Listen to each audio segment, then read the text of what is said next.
Hey guys, welcome to my channel. I am Meg the Minimalist from megfor.com, and I am here to help you be more of a minimalist, simplify your life, and de-stress everything. So let's get started. Don't forget to like this video and subscribe to my channel for more minimalist content. Hit the little notification button so you get a notification every time I come out with a new video. It also helps the algorithm understand what content you want to see. This video is all about what the pandemic taught me as a minimalist mother. We went through a lot of changes throughout the whole pandemic. When the pandemic hit and we went on lockdown in March of 2020, we were living in a very remote area of the Great Smoky Mountains in North Carolina. We were living in our little RV tiny house, and we were living life and having a great time. We had just come from a Disney cruise and we flew to California for a media trip, and we were on such a high, and then all of a sudden, tires screech, shut down. So we really had to evaluate literally every part of our life. What we were doing there, what was next in our lives, if we wanted to stay there, our job situations, what we were gonna do from then.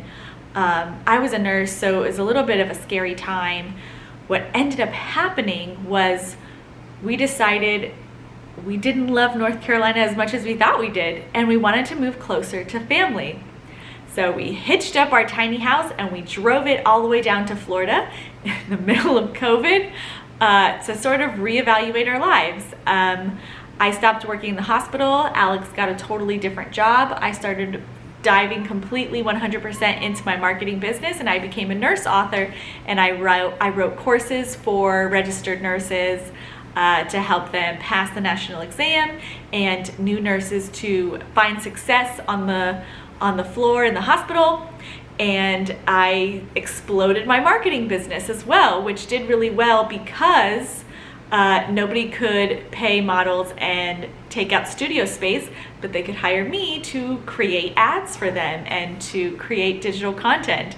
So everything changed for us. And what I learned was that life can change on a dime, and what you think is your dream life can totally transform. Your dreams can be constantly evolving, and that is okay. I also realized at the point where my kids were in age and personality, which is different for every child and every stage and every personality, it was really time for them to have their own rooms. They both have very strong personalities, and they were sharing a room in the tiny house. And my husband and I were talking about, should we just separate them and give them their own kind of spaces and try to rearrange the tiny house? Should we buy a house so that they have their own rooms? They are like a boy and a girl. They're getting to the age where they need their own space. What should we do? And randomly, from God, from the universe, we stumbled upon an open house. We loved it, and we bought it and just moved in. It happened so quickly down here in Florida.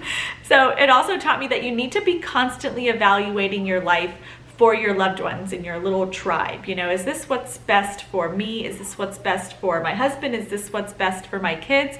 And it's okay if that constantly evolves and changes. Life comes in stages, and the stage you're in, it may be wonderful or it may be terrible, but it's gonna end. So take that into consideration. That was a big lesson that I learned from the pandemic. I also learned that relationships and marriage, they're hard. It's so easy when you see someone every single day, like let's say at work or church or something like that, and it's easy because you see them all the time. It's easy to strike up conversation and to maintain the closeness. But when you have to turn completely digital and your relationships with friends and family are completely digital, you really have to make an extra effort to connect on a deeper level. And I realized how important it was, but also how hard it was. And also when you are in close quarters, 300 square feet close quarters with your husband, who is an imperfect person, and you are an imperfect person, oh my gosh, can things get testy.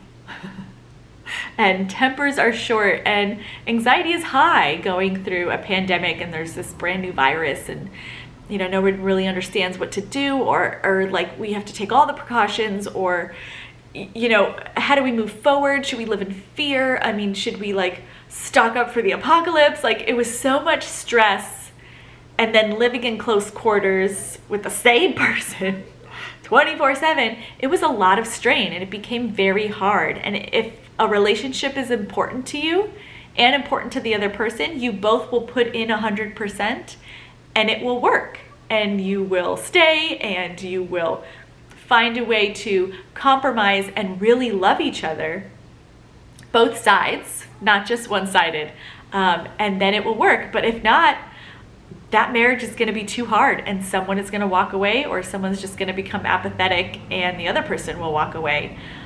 So that was another thing that I learned, that relationships are hard and you have to make an effort for the ones that matter. Another thing that I learned during the pandemic is that I think I love color, and I tried to be the quintessential minimalist, what I thought a minimalist should look like. So I didn't decorate my house too much. I wore pretty much like black and white and gray and beige, maybe some green here and there. But I realized I love color, and so I started to buy color, and pink and orange, and those are my favorite colors that I want to celebrate. And I could still have a minimalist wardrobe, not overspend and not, fill an entire closet. But I can still have fun and be a colorful minimalist. And I came to peace with that I'm not going to look like the other minimalists on YouTube or on Instagram or wherever. This is me, and I'm very happy with it. So I completely chucked my entire wardrobe a couple months after moving into this house, and I started from scratch. I started completely over. I literally had like 3 things in my closet when I dropped bags and bags off to Goodwill and the foster homes and everywhere that I can find a place to donate. Another thing that I learned during the pandemic as a mother was a different way to de-stress. If you're with your husband or significant other or children 24/7, you don't really get like a break. And if you're somebody who needs alone time and downtime, you need to find new ways to de-stress and also make your needs known. So especially during lockdown times, I would tell my husband, I'm gonna go drive around for 30 minutes and I'm gonna blast music, and I need time away. Not that I don't love you guys, but I just need some time to myself where nobody needs me. There's no emotional load of other people's needs, like being around my children all the time. I just need this. So if you don't mind, I'm not going to accomplish anything. I'm not going to run errands. I'm literally just going to drive around for 30 minutes. And he was super supportive and said, yeah, go drive around for 30 minutes, whatever you need to do. And then he found his own ways of de-stressing, hiking or painting or things. But I definitely found new ways to de-stress and to cope with my anxiety and cope with stress. And I'm really, really happy that I learned those things and focused on that and honed in on that, because I know the future is just gonna have more stress. Life isn't perfect, and whatever's coming, I'm gonna take it head on, but I'm also going to use my tools to help me manage with the stress and anxiety. Another big thing that I learned during the pandemic as a mother was the deconstruction of things that I thought were absolutes. This was maybe in religion, in my beliefs, in my parenting especially. I think life has so many variables, and the way that we maybe interact with our kids or discipline our kids or praise our kids is going to be so different.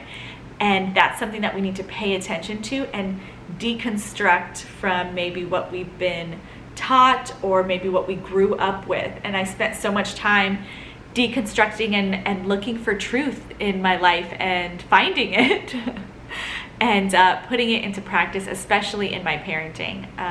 One of my kids loves verbal praise, and one of my kids does not like it at all, actually says, stop calling me cute, stop saying I'm doing a good job, because it puts pressure and they don't like it. So in my mind, I thought, oh, you're always supposed to encourage your kids and build your kids up. But that's not the way that this child wants it. So I have to deconstruct all my previous ideas and learn how they want to be loved and how they want to be mothered. So lastly, what the pandemic taught me as a mother was that I don't need all the things that I think I do, and neither do my kids.